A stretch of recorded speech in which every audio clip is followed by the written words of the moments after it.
With the trailer for Wicked coming out, I took it upon myself to watch Oz, the Great and Powerful since I had never seen it before, and as a Raimi fan that disgusts me a little bit. Now the reason it took so long for me to see this is because I heard so incessantly that this was a bad movie and I didn't want my view of Raimi to change. But I took the dive, and you know what? I think audiences got this one wrong. Now, I don't know whether my love for Raimi is blinding me or that fantasy blockbusters and mainstream movies in general have become so bland and awful that anything with a little character from before instantly seems like a masterpiece, but I really think this movie has something. Take for instance the opening credits where they recreate the Disney logo and do the opening credits in this black and white carnival style. It's beautiful, and this leads into the whole opening sequence, which is filmed in 4:3 aspect ratio and in black and white, which is an obvious and simple technique, but obvious and simple isn't as common anymore as it used to be. Now obviously they got this from the original Wizard of Oz, and I love that they brought it back, and the simple technique of showing us what Kansas is like for Oz specifically, what ordinary life is like. It's exactly the same as Dorothy in The Wizard of Oz, so it creates this imaginative bond between the two characters. And for Oz, because of the 4:3 aspect ratio, it seems boxed in with a limited view. There's not enough room for his spectacle, for the show that is himself. And the whole world is literally and metaphorically without colour. Again, this is a simple thing, but it only seems simple in retrospect. It isn't as obvious when coming up with the script and movie. It's the sort of beautiful cinematic brain that people like Raimi have to understand that it's not only nice, but vital for telling a compelling fantasy story. You don't just need the magical and wondrous, you need the hideous and boring to make it stand out. And stand out it does, because as Oz lands in what would be the land of Oz, not only do we get these cool classic Raimiisms, we see the colours start to fade in and the screen start expanding. It gives us the full scope and beauty of Oz. It is absolutely striking, and when adding in the score from Danny Elfman, it's pure movie magic. It's just taking what worked before and updating it and using what we have now to make it even better. Now, speaking of problematic people, I think this is a good time to mention that James Franco as Oz is, in my opinion, perfect casting. Whole controversies aside, I hear a lot of criticisms of his casting and acting choices in this film, but I think he understood so well the role he was playing. This film didn't need a sincere and deep performance because that isn't Oz. At his core, he's a showman, a man of theatrics, and honestly,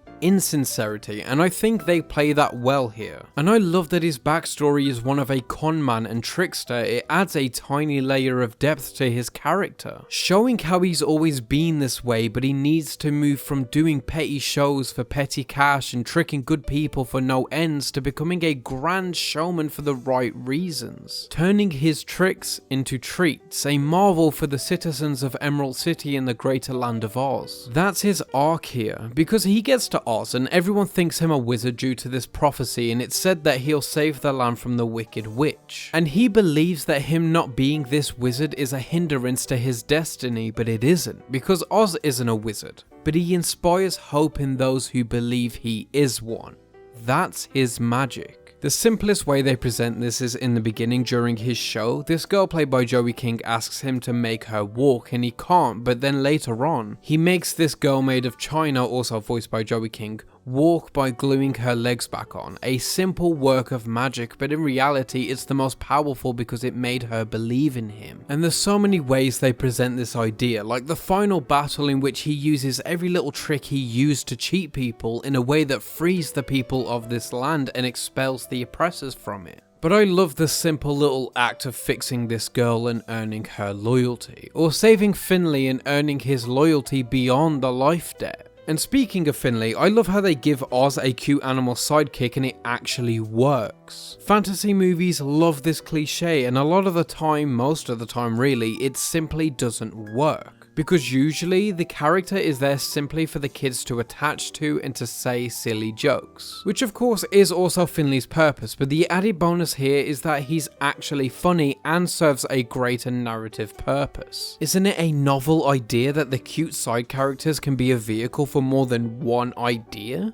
wow. And he looks incredible. It holds up fairly well for an anthropomorphic CGI monkey in 2013. And the whole movie looks this good. The costuming is brilliant. It genuinely looks expensive and cared for and labored over. The cinematography is vibrant and sells all the wonders of Oz that we're constantly told about. And this is the perfect moment to discuss that Wicked trailer, because people have been complaining how badly this looks, and I think this comparison is perfect. Raimi and directors in general back then, just 10 years ago, they knew how to frame a movie, light a movie. There was a movie magic that wasn't just exclusive to independent cinema, and it's not because directors have gotten worse. I mean, maybe they have, but I don't think they have. It's just studios have become tighter about what's in their movies. But back then, there was a great chance that when you went to go and see even just a family movie churned out by a big budget studio, you would see some of the most beautiful shots you have ever seen. But now every movie is so reliant on green screening and CGI and vague undefined elements that the lighting and look of every film is washed out and dull. Look how dry and personalityless these scenes are compared to the scenery in Oz. There's such a focus on excessive detail and grandiose design. Look at Emerald City here compared to the gorgeous simplicity of Oz. Raimi in this movie found the perfect chemistry between CGI, practical sets and props, as well as matte paintings for backgrounds. Because CGI isn't the enemy. Green screen, blue screen, whatever screen isn't the enemy. It's a useful tool, but it's knowing when and where to use it, and Raimi carried these ideas over from Spider-Man and then applied it to this movie, and then took the lessons he got from this movie and applied them to Doctor Strange in the Multiverse of Madness. Now don't get me wrong, it isn't perfect, the green screen is a bit rough at times and the VFX don't always work seamlessly, the story is trite and Mila Kunis is kind of terrible, but there's so many great things going on that charm me. Beyond the directing style and choices, the movie is funny, the designs of the flying monkeys are insane, they look like Van Helsing villains and I love their intro, it's true horror roots showing themselves, which is true of Raimi and also the source material. Which is also true of these plants which have these nice Evil Dead POV shots, and I love this moment where Oz barely makes it through the bubble wall because his fate isn't entirely decided yet. And I adore how much Oz looks up to Edison, who himself was noted as a wizard,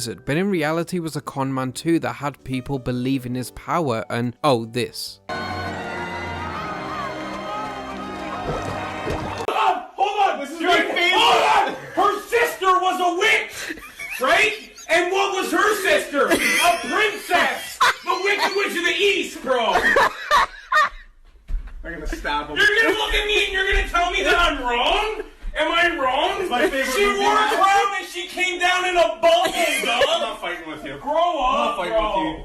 Grow up! Get it! So yeah, maybe this isn't the all-time classic that the original Wizard of Oz is. Maybe it isn't the fantasy family film it was aiming to be. But I think its reputation as a completely middling at best movie is not giving it anywhere near enough credit. It's a movie with some decent performances, a gorgeous look, cinematic feeling, and at times genuine movie magic. And I think it represents almost everything that's missing from modern mainstream draws like Wicked. But that's just me. Have you seen Oz the Great and Powerful? If so, let me know what you think about it, let me know what you think of this video and whether it's a fantasy adventure based on the works of L. Frank Baum or not. As always, keep watching movies.